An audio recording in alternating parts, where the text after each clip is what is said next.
الرحيم وآتى المال على حبه ذوي القربى واليتامى والمساكين وابن السبيل والسائلين وفي الرقاب وأقام الصلاة وآتى الزكاة والموفون بعهدهم إذا عاهدوا والصابرين في البأساء والضراء وحين البأس أولئك الذين صدقوا وأولئك هم المتقون.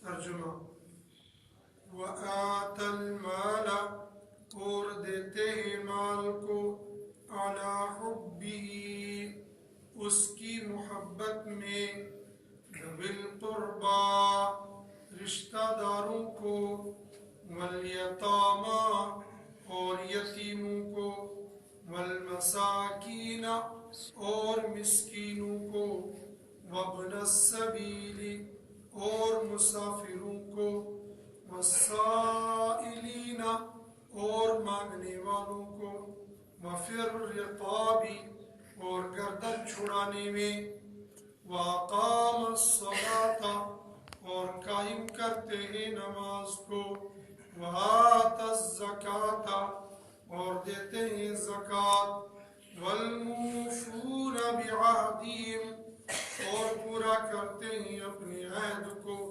اِذَا عَاهَدُوا جب عہد کرتے ہیں وہ وَالصَّابِرِينَ اور صبر کرنے والے ہیں فی البأساء مصیبت میں والضراء اور سختی میں وحین البأس اور میدان کارزار میں اولئک الذین صدقوا یہی ہے وہ لوگ جو سچے ہیں واولئک هم المتقون اور یہی لوگ پرہیزگار ہیں۔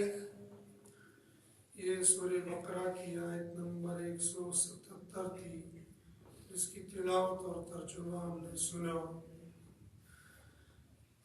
اس آیت کا کچھ حصہ کل کے درس میں ہم نے سنا تھا، جس میں بیان تھا نیک لوگ کون ہیں، اور اس آیت کے ذریعے سے جواب ہے یہود اور نصارہ کو اور مسلمانوں کو بھی ترغیب۔ یہود اور نصارہ کو جواب جو یہ کہتے تھے ایمان والے وہ ہیں جو اہل قبلہ ہیں، بس قبلے کی جانب رخ کر کے نماز پڑھ لو یہی کافی ہے، تو ان کو جواب دیا کہ اتنا ہی کافی نہیں ہے، نیک انسان مومن بننے کے لیے یہ سارے اعمال کرنے پڑیں گے۔ اور اگر اس آیت سے خطاب ایمان والوں کو ہے تو ایمان والوں کو ترغیب ہے کہ تم کو یہ کام کرنے ہیں، اس کے بعد تم پکے اور کامل مومن بن جاؤ گے۔ کیا کیا کام ہے وہ؟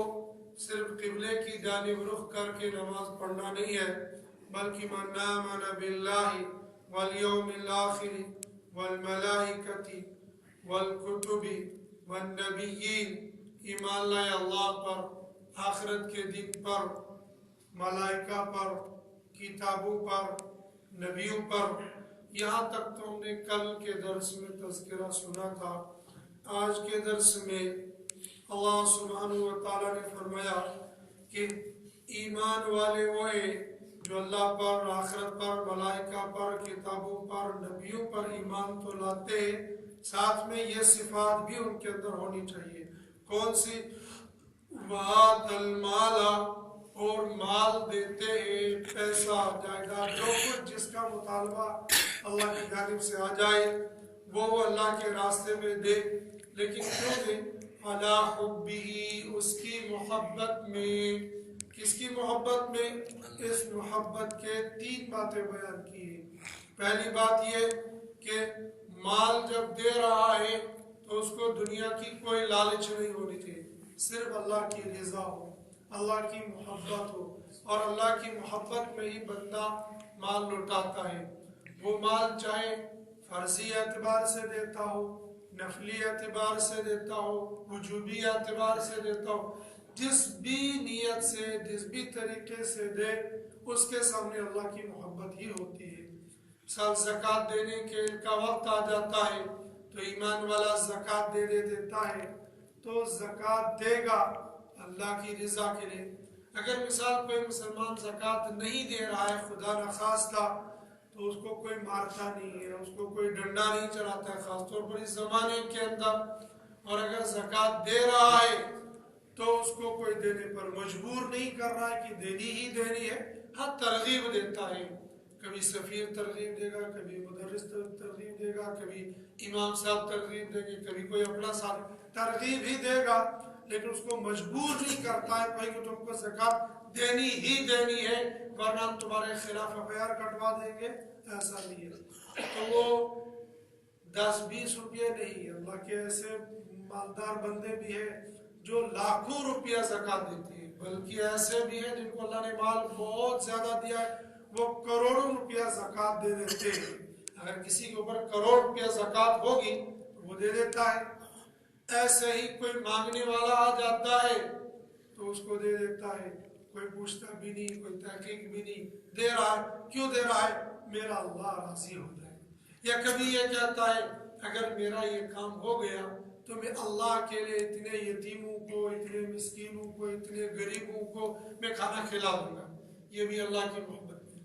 دوسرا مطلب اس کا یہ بیان کیا ہے کہ جو مال یہ دے رہا ہے وہ مال اس کو پسندیدہ ہونا چاہیے، وہ مال اس کو محبوب ہونا چاہیے۔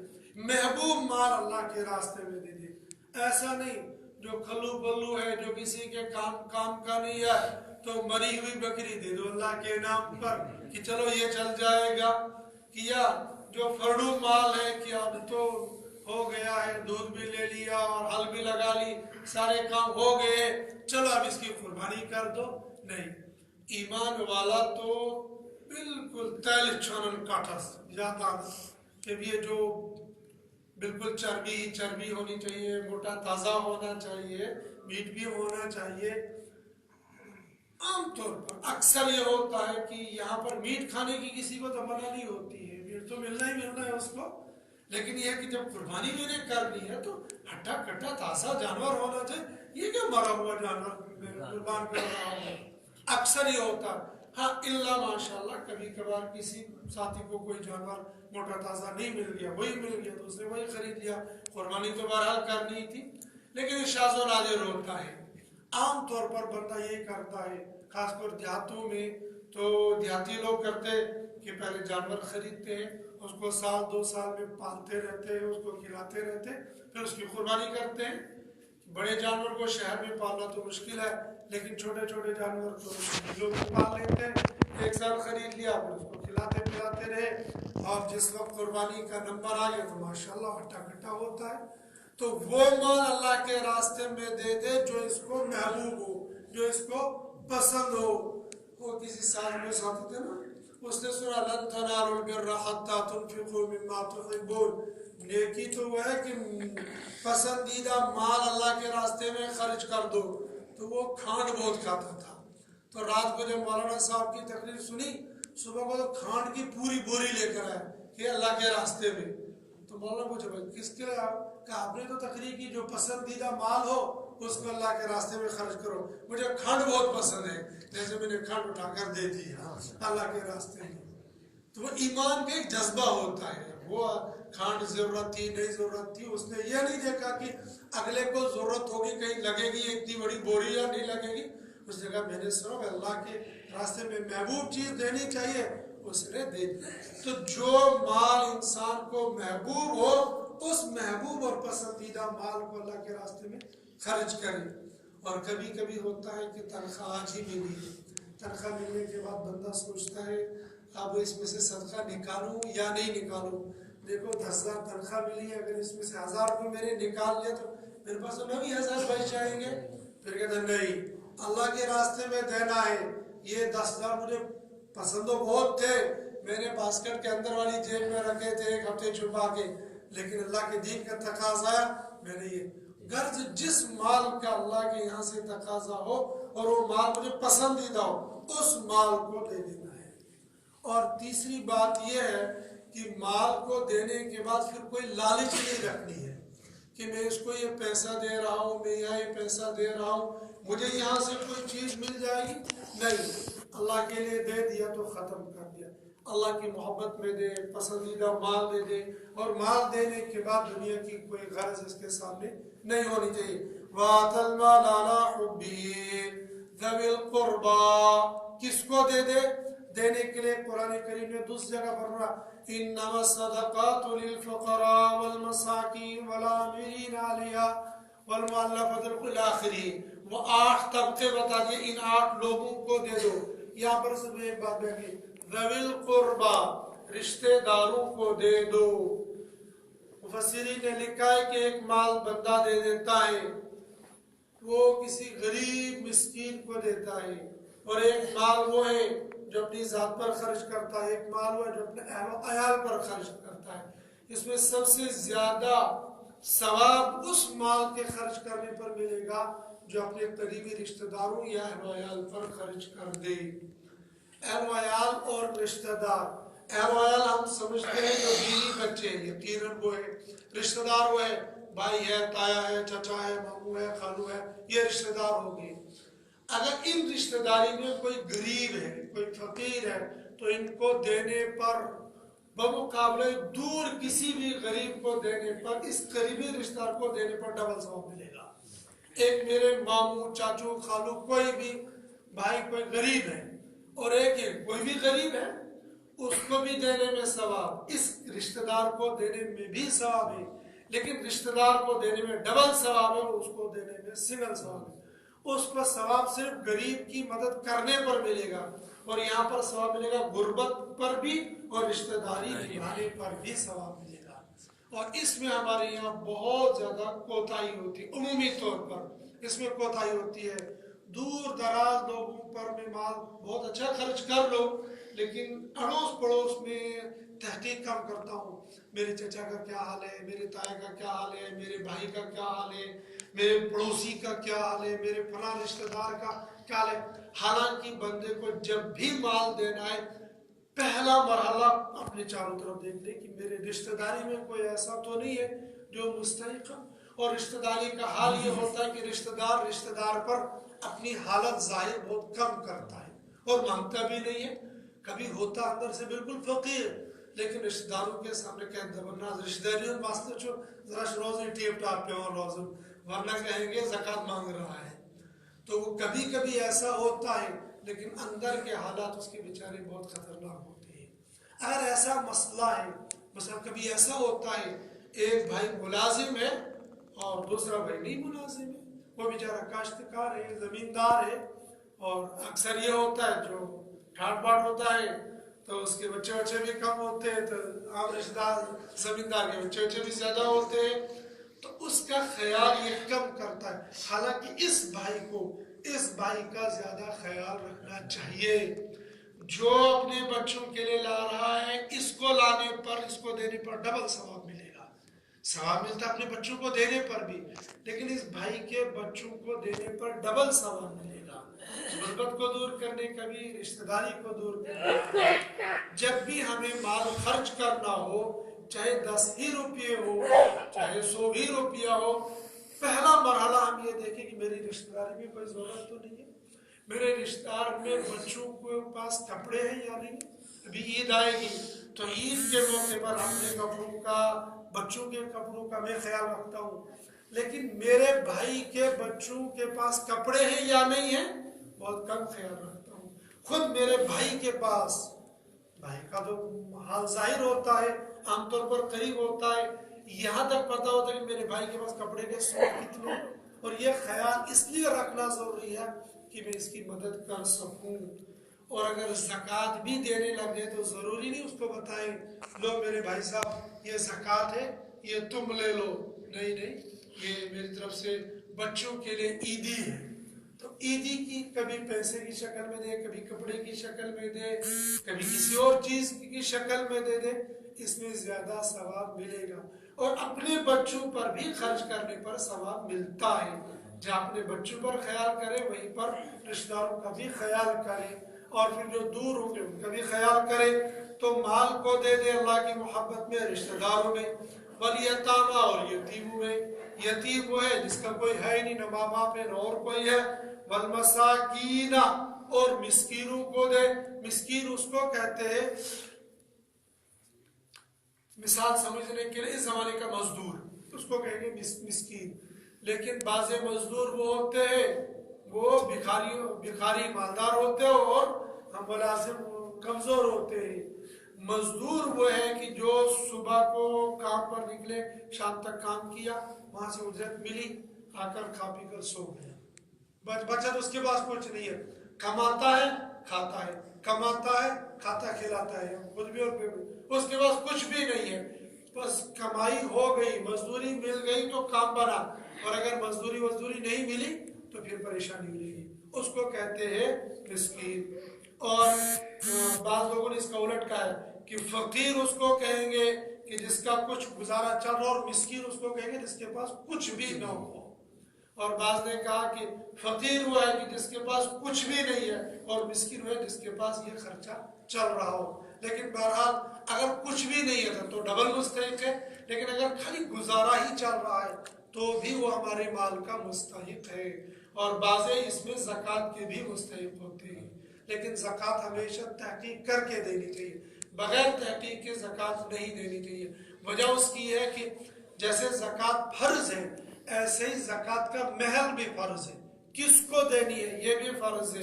الٹب اور خاص طور پر یہ جو پیشہ ور بھکاری ہوتے ہیں، ان کو زکوٰۃ ہرگز نہیں دینی چاہیے. کبھی ایسا ہوتا ہے کہ زکوٰۃ ادا ہی نہیں ہوتی ہے، جن کا کام ہے صبح سے لے کر شام تک صرف مانگنا ہی مانگنا، ان کو زکوٰۃ نہیں دینی چاہیے. ہاں بندہ امداد کرے، صدقہ دے دے، جو مرضی وہ دے دے، لیکن زکوٰۃ کے لیے تحقیق ہے کہ یہاں زکوٰۃ لگے گی یا نہیں لگے گی. کہیں ایسا نہ ہو کہ میں نے زکوٰۃ کا پیسہ تو دے دیا اور آگے مستحق ہی نہیں تھا، وہ زکوٰۃ میرے ذمہ برقرار رہی. کل قیامت کے دن جیسے نماز چھوڑنے پر مجھے گرفت ہوگی، ایسے زکوٰۃ کی ادائیگی پر وہ مجھ پر گرفت ہوگی کہ زکوٰۃ تم نے دی، لیکن دی کس کو؟ نماز تم نے فجر کی پڑھی، لیکن وہ کب پڑھی؟ وہ رات کے 4 بجے پڑھی یا دن کے 4 بجے پڑھی؟ تم کو فجر کی نماز پڑھی تھی فجر کے وقت میں، تم نے اس وقت میں نہیں پڑھی، آؤ ٹکائی یہاں پر ہوگی. ایسے ہی تم کو زکوٰۃ فرض تھی، دینی تھی، لیکن کس کو دینی تھی یہ تحقیق کی یا نہیں کی، اس کی تحقیق کرنا ضروری ہے. وابن السبیل، اور مسافر کو بھی زکوٰۃ بھی دے سکتے ہیں، امداد بھی دے سکتے ہیں، صدقہ بھی دے سکتے ہیں، لیکن ہر مسافر کو نہیں. کہ جس کے بینک میں 1,00,000 2,00,000 روپے پڑے ہوئے، میں مسافر مجھے دے دو، وہ مسافر کہ جس کا گھر میں تو ہے لیکن یہاں پر بالکل فقیر ہو گیا، یہاں پر رہا ہی نہیں کچھ. اب اس زمانے میں تو ایٹے وغیرہ ہوتے، پرانے زمانے میں یہ چیز نہیں تھی. جب یہ چیز نہیں ہے، گھر میں مال ہے اور یہاں پر راستے میں فقیر ہو گیا، اس کو بھی ہم مال دے سکتے، نفلی بھی، واجبی بھی اور فرضی بھی. والسائلین، اور مانگنے والوں کو، مانگنے والوں سے مراد ہے ہر مانگنے والا کچھ نہ کچھ اس کو ضرور دینا چاہیے. مانگنے والوں کو جھڑکنا نہیں چاہیے. اگر ہم نے نہیں دینا ہے ہمیں کہیں بھائی معاف کر دو. اللہ کے حوالے بعض لوگوں کا اور خاص طور پر ہم مسلمانوں کا یہ رویہ بہت خطرناک ہو گیا ہے. ہم مانگنے والوں کو بہت زیادہ جھڑک دیتے ہیں، حالانکہ اللہ کے نبی صلی اللہ علیہ وسلم کو فرمایا گیا کہ تم مانگنے والوں کو ولا تنہر، ان کو جھڑکو مت. اور ایک موقع پر فرمایا تم سائل کو دو اگرچہ وہ گھوڑے پر سوار ہو کر آئے مانگنے کے لیے. آپ 1 روپیہ دے دو، آپ چوانی دے دو، آپ 10 روپے دے دو، 5 روپیہ دے دو، 1,00,000 روپیہ دینا ہماری ذمہ داری نہیں ہے.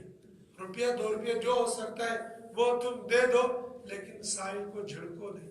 کبھی ایسا ممکن ہے کہ ہم یہ سمجھتے ہیں کہ یہ سائل اس کا کام یہ مانگنا ہے، لیکن ہم اس کے گھر کے حالات کو نہیں جانتے ہیں.